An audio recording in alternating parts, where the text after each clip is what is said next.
তুমি কি কখনো একই স্বপ্ন বারবার দেখেছ? এমন স্বপ্ন যা তোমার হৃদয়ে কাঁপিয়ে দেয়? মনে হয় যেন কোনো অদৃশ্য বার্তা তোমাকে ডেকে বলছে, থামো, ভেবে দেখো। যদি এমন হয়ে থাকে তাহলে আজকের ভিডিওটা তোমার জন্যই। কারণ সবাই এই স্বপ্নগুলো দেখে না। আল্লাহ তাআলা যাকে ভালোবাসেন, যাকে নিজের কাছে টানতে চান, তাকেই কিছু বিশেষ ইশারা দেন। আর সেই ইশারাগুলোর একটি হচ্ছে একই স্বপ্ন বারবার দেখা। রাসূল সাল্লাল্লাহু আলাইহি ওয়াসাল্লাম বলেছেন, নবুয়তের অংশগুলোর একটি অংশ হল সৎ স্বপ্ন। মানে কিছু স্বপ্ন শুধু কল্পনা নয়, বরং আল্লাহর পক্ষ থেকে এক ধরনের বার্তা। ভাবো তো, কেন তোমাকেই সেই স্বপ্নগুলো বারবার দেখানো হচ্ছে? এর মধ্যে কি লুকিয়ে আছে কোনো রহস্য, কোনো সতর্কবার্তা, নাকি সুসংবাদ? আজকের এই ভিডিওতে আমরা জানব সেই দুইটি স্বপ্ন সম্পর্কে যেগুলো আল্লাহ তার প্রিয় বান্দীদের বারবার দেখান, এবং এর পেছনের গভীর রহস্য কোরআন ও হাদিসের আলোকে। কিন্তু শুরু করার আগে একটা ছোট্ট অনুরোধ। এই ভিডিওতে যদি তুমি সামান্য উপকার পাও, যদি মনে হয় এই কথাগুলো তোমার হৃদয় ছুঁয়ে গেছে, তাহলে এখনই ভিডিওটিতে একটি লাইক দাও। আমাদের আজকের টার্গেট 100 লাইক। তুমি যদি এখনই লাইক করো, তাহলে এই দাওয়া আরও হাজার মানুষের কাছে পৌঁছে যাবে ইনশাআল্লাহ। চলো তাহলে শুরু করা যাক সেই রহস্যময় দুইটি স্বপ্নের গল্প, যা আল্লাহ তার প্রিয় বান্দীদের হৃদয়ে বারবার জাগিয়ে তোলেন। প্রথম স্বপ্ন, বারবার নিজের কান্না ও দোয়া করার দৃশ্য দেখা। কখনো কি তুমি স্বপ্নে দেখেছ তুমি একা বসে আছো, চারপাশে গভীর নীরবতা, আর তুমি কাঁদছ, চোখ দিয়ে অঝরে পানি পড়ছে, আর তুমি 2 হাত তোলে আল্লাহর কাছে দোয়া করছ? যদি এই স্বপ্নটা তুমি বারবার দেখে থাকো, তাহলে এটাকে হালকাভাবে নিও না, কারণ এটা সাধারণ কোনো স্বপ্ন নয়। এটা হতে পারে আল্লাহর পক্ষ থেকে একটি গভীর ইশারা। ইসলামে বলা হয়েছে, মানুষের অন্তরের অবস্থা আল্লাহ খুব ভালো জানেন। কখনো কখনো আমরা মুখে কিছু বলি না, কিন্তু আমাদের হৃদয় ভেঙে যায়, কষ্টে ভরে যায়, আর তখন আল্লাহ সেই লুকানো কষ্টকে স্বপ্নের মাধ্যমে প্রকাশ করেন।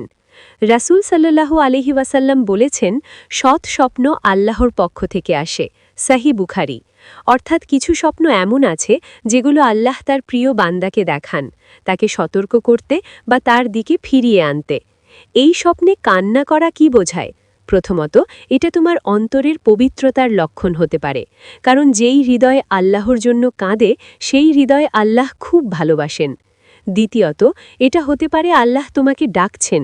হয়তো তুমি দুনিয়ার ব্যস্ততায় একটু দূরে চলে গেছো, আর আল্লাহ তোমাকে আবার নিজের পথে ফিরিয়ে আনতে চান। তৃতীয়ত, এই স্বপ্ন হতে পারে তোমার দোয়া কবুল হওয়ার ইশারা, কারণ স্বপ্নে নিজের কান্না আর দোয়া করা অনেক সময় আল্লাহর কাছে গ্রহণযোগ্যতার প্রতীক হিসাবে ধরা হয়। ভাবো তো, তুমি বাস্তবে হয়তো কাঁদতে পারো না, নিজের কষ্ট কাউকে বলতে পারো না, কিন্তু স্বপ্নে তুমি ভেঙে পড়ছ, আল্লাহর কাছে সব খুলে বলছ। এটা প্রমাণ করে তোমার আর আল্লাহর মধ্যে একটা বিশেষ সম্পর্ক তৈরি হচ্ছে। কিন্তু একটা গুরুত্বপূর্ণ কথা, এই স্বপ্ন দেখার পর তোমার কি করা উচিত? বেশি বেশি তওবা করা, নিয়মিত নামাজ পড়া, একান্তভাবে আল্লাহর কাছে দোয়া করা। কারণ আল্লাহ যখন কাউকে ভালোবাসেন, তখন নিজের দিকে টেনে নেন, কখনো কষ্ট দিয়ে, কখনো স্বপ্ন দেখিয়ে। তাই যদি তুমি বারবার এই স্বপ্ন দেখো, বুঝে নাও এটা কোনো কাকতালীয় ঘটনা নয়, এটা তোমার রবের পক্ষ থেকে একটি নীরব ডাক। ফিরে আয়, আমি অপেক্ষায় আছি। দ্বিতীয় স্বপ্ন, বারবার নূর, আলো বা শান্তিময় দৃশ্য দেখা। তুমি কি কখনো এমন স্বপ্ন দেখেছ চারপাশ ভরে গেছে এক অদ্ভুত আলোতে? কোনো ভয় নেই, কোনো অস্থিরতা নেই, শুধু এক ধরনের শান্তি যা তুমি ভাষায় প্রকাশ করতে পারো না। কখনো হয়তো দেখেছ তুমি একটি সুন্দর জায়গায় দাঁড়িয়ে আছো, চারদিকে সবুজ, আলো, প্রশান্তি, মনে হচ্ছে যেন এই জায়গা দুনিয়ার নয়। যদি এই স্বপ্ন বারবার আসে, তাহলে এটা সাধারণ কিছু নয়। কোরআনে আল্লাহ তাআলা বলেন, আল্লাহ আসমান ও জমিনের নূর। সূরা আন-নূর 24-35। এই নূর শুধু আলো নয়, এটা হিদায়াত, শান্তি এবং আল্লাহর বিশেষ রহমতের প্রতীক। আর যখন কোনো বান্দা আল্লাহর কাছে প্রিয় হয়ে যায়, তখন আল্লাহ তার অন্তরে নূর দান করেন, কখনো বাস্তবে, কখনো স্বপ্নের মাধ্যমে। রাসূল সাল্লাল্লাহু আলাইহি ওয়াসাল্লাম বলেছেন, যে ব্যক্তি আল্লাহকে স্মরণ করে তার অন্তর শান্তি পায়। সহিহ হাদিসের ভাবার্থ। এই স্বপ্নের প্রথম অর্থ, এটা তোমার ঈমানের আলো জ্বলে ওঠার লক্ষণ হতে পারে। তোমার ভিতরে ধীরে ধীরে পরিবর্তন আসছে।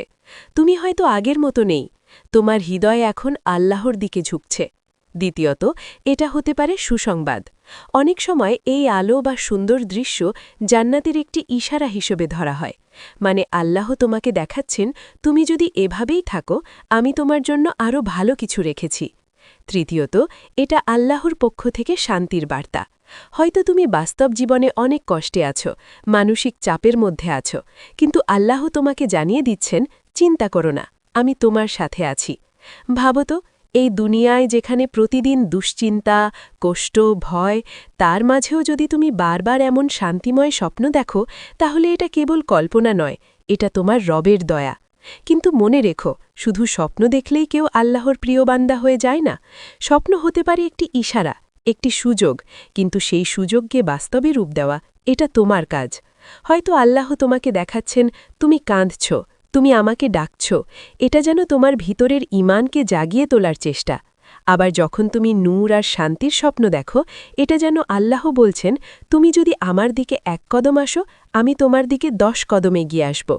তাই আজকের এই ভিডিও দেখার পর নিজেকে একটা প্রশ্ন করো, আমি কি সত্যি আল্লাহর দিকে ফিরে যাচ্ছি?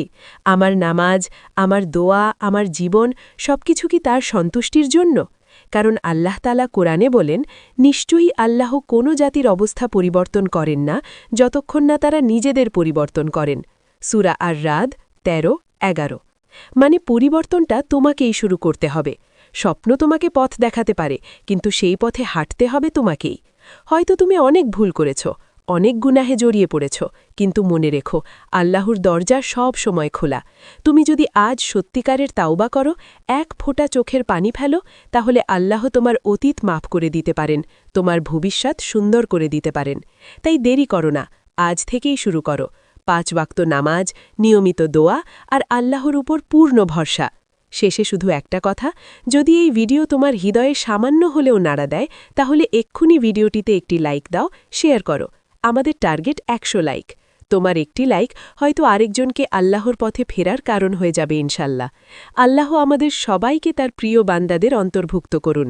আমাদের স্বপ্নগুলোকে হেদায়েতের আলো বানিয়ে দিন। আমিন।